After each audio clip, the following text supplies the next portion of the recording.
जय श्री कृष्ण। जय श्री कृष्ण। भारत वंदना घाट पर होने वाला प्रत्येक दिन यह कार्यक्रम, इसका नाम है गीता फॉर स्टूडेंट्स। इसमें हम लोग प्रत्येक दिन श्रीमद् भागवत गीता का एक श्लोक पढ़ते हैं। अभी तक हम लोग अध्याय 2 का 19वें श्लोक तक पढ़ चुके हैं। आगे चलेंगे, उससे पहले नैन्सी और मानसी से एक श्लोक सुनते हैं। सञ्जय उवाच दृष्ट्वा तु पाण्डवानीकं यूढं दुर्योधनस्तदा आचार्यमुपसंगम्य राजा वचनं ब्रवीत्। संजय उवाच दृष्ट्वा तु पाण्डवानीकं यूढं दुर्योधनस्तदा आचार्यमुपसंगम्य राजा वचनं ब्रवीत्। ठीक है, इन दोनों के लिए एक बार ताली। आज हम लोग अध्याय 2 का 20वें श्लोक को पढ़ेंगे। न जायते म्रियते वा कदाचि, न जायते म्रियते वा कदाचि, नायं भूत्वा भविता वा न भूव, नायं भूत्वा भविता वा न भूव, अजो नित्य शाश्वतोऽयं पुराणो, अजो नित्य शाश्वतोऽयं पुराणो, न हन्यते हन्यमाने शरीरे, न हन्यते हन्यमाने शरीरे। अर्थात आत्मा के लिए किसी भी काल में न तो जन्म है न मृत्यु। वह न तो कभी जन्मा है, न जन्म लेता है और न जन्म लेगा। वह अजन्मा, नित्य, शाश्वत तथा पुरातन है। शरीर के मारे जाने पर भी वह मारा नहीं जाता। अब यह श्लोक विद्यार्थियों के लिए कैसे लाभप्रद हो सकता है, आप सीधे आने चाहना चाहेंगे। देखिए, कृष्ण भगवान तरह तरह से अर्जुन को समझा रहे हैं। अर्जुन के मन में जो संशय है, जो मोह है अपने भीष्म पितामह, अपने भाइयों, अपने द्रोणाचार्य, अपने जो भी लोग उनके अपने लोग युद्ध में उनके खिलाफ लड़ रहे हैं, उनके प्रति जो मोह है, उस मोह को दूर करने का प्रयास कर रहे हैं कृष्ण भगवान।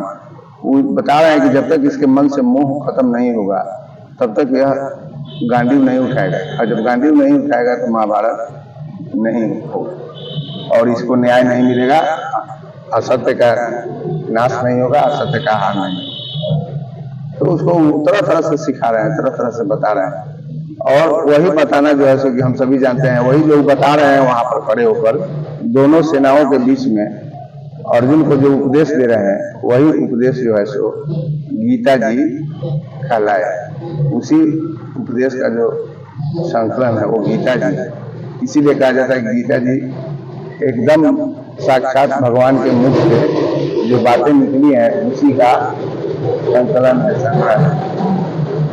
अब इस बात को विद्यार्थियों के लिए कैसे लाभप्रद होगा, विद्यार्थियों को कैसे फायदा पहुंचाएगा, इस विषय में भी हम लोग इस श्लोक का लाभ उठा सकते हैं। आज गुरु अपने विद्यार्थी को यही समझा रहे हैं। विद्यार्थी का मन भटका हुआ है, पढ़ना नहीं चाहता है, कहता है कि पढ़ाई करके क्या होगा, तरह तरह का बात। जैसे अर्जुन बोल रहे हैं कि लड़ाई करके क्या होगा, तो ये कहता है कि पढ़ाई करके क्या होगा। हम तो कहता तो हमको नौकरी करने जाना है, हमको कमाना है, तो हम क्यों नहीं इसी में लग जाए, क्यों नहीं कमाने में लग जाए। और ऐसे ही विचारों को गुरु जो है सो की दूर करना चाह रहा है कि नहीं कमाना तुम, लेकिन पहले विद्यार्जन बहुत जरूरी है। विद्यार्जन नहीं करोगे तो तुम कुछ भी नहीं कर पाओगे, तुम्हारा यह धर्म जो है सो बहुत जल्द टूट जाएगा। उसी में गुरु जी बताते हैं कि यह ज्ञान अर्जित करना किसी खास मुहूर्त में या कोई तिथि पर या कोई दिन में इसका शुरुआत नहीं हुआ। ज्ञान जो है सब एकदम जब से सृष्टि है तब से ज्ञान जो है सबके साथ साथ हमारा जो उन्नति हो रहा है, मानव की जो उन्नति हो रही है, उसके साथ साथ ज्ञान की भी यात्रा चल रही है।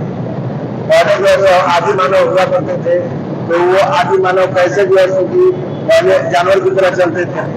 उसके बाद उनको आवाज हुआ कि नहीं मैं आदमी की तरह भी चल सकता हूँ, तो खड़ा हो गए। उनका ज्ञान बढ़ते गया, वो सोचते गए, उनके सोचने की शक्ति बढ़ती गई। उसके बाद वो आदमी की तरह खड़ा होकर के चलने लगे। उसके बाद पहले कच्चे कोई सामान खा जाते थे। उसके बाद उनको लगा कि क्यों नहीं पका करके इसको खाया जाए। उसके बाद कैसे पकाया जाए, तो पत्थर में पत्थर लड़ा करके आग की उत्पत्ति किए, आग बना। तब उसके बाद जो पत्थर से पत्थर टकरा करके जो आग की चिंगारी हुई, उससे लकड़ी जलाया, लकड़ी जला करके उसमें कच्चा मांस को पकाया। तो कहने का मतलब यह है कि ज्ञान जो है, मानव की जो यात्रा है, आदि मानव के समय से जो आज तक की यात्रा है, ज्ञान मनुष्य के साथ साथ चल रही है। हम ये नहीं कर रहे कि इसका क्या वैल्यू है, अरे इसी के वैल्यू से तो आज हम यहाँ पर आए। यही ज्ञान जो है सो कि हमको आज यहाँ पर लाए हुए है।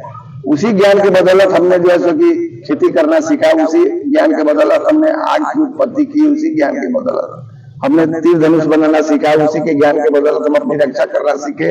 जैसे जैसे हमको ज्ञान हमारी उत्तरोत्तर वृद्धि होती गई, वैसे वैसे हमारा मानव जो मेरा जीवन है वो आरामदायक सुखमय होते चला गया। आज हम जो है इस स्थिति में, और भी हमारे आज जो ज्ञान का वृद्धि हो रहा है उससे हम तरह तरह का लाभ ले रहे हैं, तरह तरह की बातों को देख रहे हैं कि पहले बैल जोत करके हमारे पूर्वज अपने से हल जोता करते थे, पसीने पसीने हो जाते थे, लेकिन वैज्ञानिक लोग ऐसा यंत्र बना रहा है कि अब हम लोग आराम से अपना हल जोत रहे हैं। तो ज्ञान को तुम ऐसे मत समझो कि ज्ञान क्या है, हम ऐसे रुपया कमा लेंगे तो ऐसे हो जाएगा। तुम रुपया कमा लोगे तो ज्यादा से ज्यादा टेक्नीशियन बन सकते हो, ज्यादा से ज्यादा जो है कि पंचर बनाने वाला बन सकते हो, ज्यादा से ज्यादा तुम जो है कि मैकेनिक बन सकते हो, गाड़ी का कर सकते हो, लेकिन तुम इंजीनियर नहीं बन सकते हो। तुमसे बड़ा बड़ा काम अगर जो कहा जाएगा तुम नहीं कर सकते हो, तुम पुल नहीं बना सकते हो। तुमको जब लोहा का जैसे कि ज्ञान नहीं रहेगा कि किसमें कितना वजन का लोहा लगना है, तब तक तुमको ये स्ट्रक्चर नहीं बना सकते हो।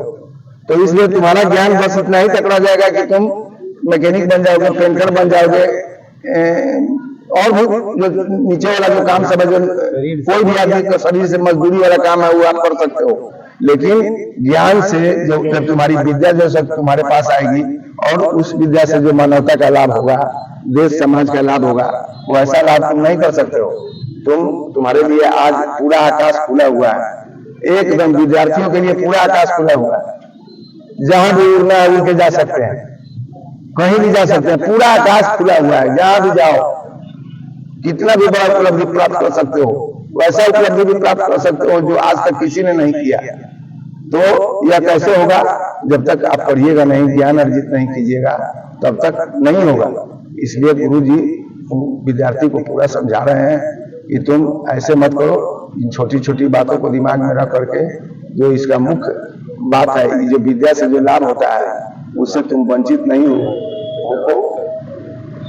यही सब बात जो है सो कि गुरु जी अपने विद्यार्थी को समझा रहे हैं। मुझे तो लगता है कि गीता जी के जैसे इसमें कहा गया है कि शरीर शाश्वत है, पुरातन है, इसका न जन्म होता है न मृत्यु होती है, उसी तरह से ज्ञान जो है कभी खत्म नहीं होने वाली चीज है। ज्ञान कभी नहीं खत्म होने वाली चीज है। अब हम पर निर्भर करता है कि हम उस ज्ञान को कैसे प्राप्त करते हैं, उसे कैसे लाभ देते हैं।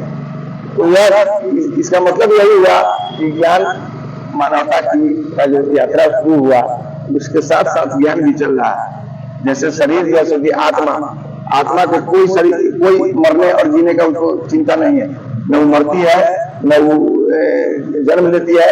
आत्मा जो है कि शाश्वत है, उसी तरीके से ज्ञान शाश्वत है। ज्ञान जो है कि हमेशा जो है कि है, आप उसको कैसे आप उसको उससे लाभ लेते हैं, ये आप पर निर्भर करता है। विद्यार्थियों को गुरु जी यही कहते हैं कि तुम ये सब बात मत सोचो, तुम पढ़ो, कर्तव्य तुम्हारा है पढ़ना, और जब पढ़ोगे तब इसका आनंद तुमको जो मिलेगा वो आने वाला समय तुमको पता चलेगा। हम लोग रहे न रहे, लेकिन तुम इसका लाभ जरूर लेगा। मैं इन्हीं शब्दों के साथ इसकी व्याख्या विद्यार्थियों के लिए कैसे हो सकती है किया। अब आप में से कोई कहना चाहेगा? बहुत अच्छा व्याख्या किया चाचा, आप भी बोलना चाहते हैं? विद्यार्थियों के लिए मैंने 82-84 में संस्कृत में एक श्लोक है, ज्ञाति भी वंटते नैव चौरे नापी न ह्रियते दाने न क्षयम याति विद्या रत्नम महाधनम। बच्चे किसी का भी हो, अगर वो पढ़ेंगे तो पैतृक संपत्ति में भाई बहन बंटवारा कर सकता है, लेकिन ये श्लोक का अर्थ होता है कि ज्ञाति भी वंटते नहीं, वह गोतिया लोग बांट नहीं सकते।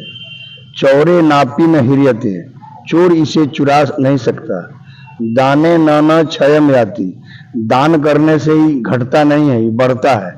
विद्या रत्नम महाधनम, विद्या ऐसा महाधन है, और जो पढ़ लिख लेगा वो विद्वान बनेगा, कुछ भारत वर्ष के लिए कुछ कार्य करेगा, विदेश के लिए भी कुछ कार्य करेगा, एशिया महादेश के लिए कार्य करेगा। कहा गया है कि विद्वत्तम च निरुपोत्तम च नैव तुल्यम कदाचन स्वदेशे पूज्यते राजा विद्वानम सर्वत्र पूज्यते।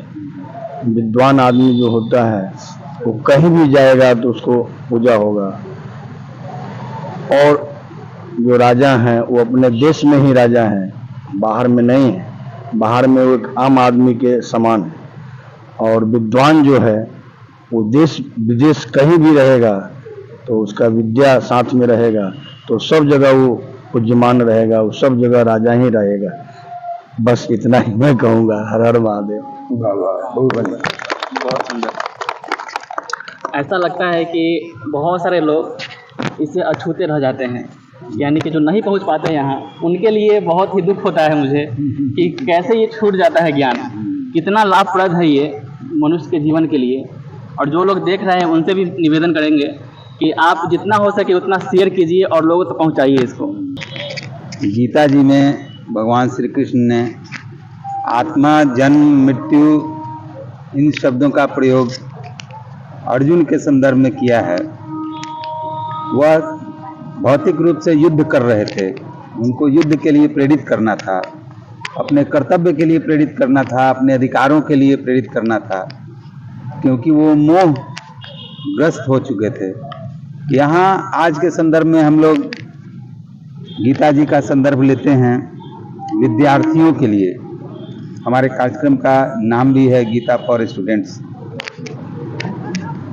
इस संदर्भ में हम देखना चाहेंगे और इसकी व्याख्या के रूप में आत्मा को बुद्धि के रूप में समझें।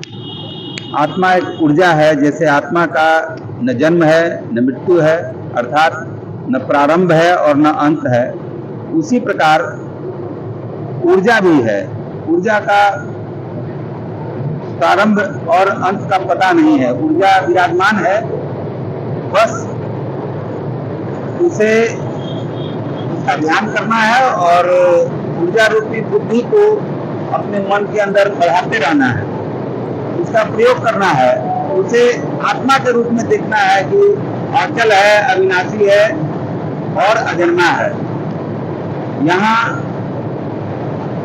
संदर्भ वही है, किंतु आज के परिप्रेक्ष्य में, आज के परिवेश में उसकी व्याख्या हो रही है कि वह बुद्धि और ऊर्जा दोनों आपके मन के अंदर है, बस उसे पकड़कर उसका प्रयोग करना है।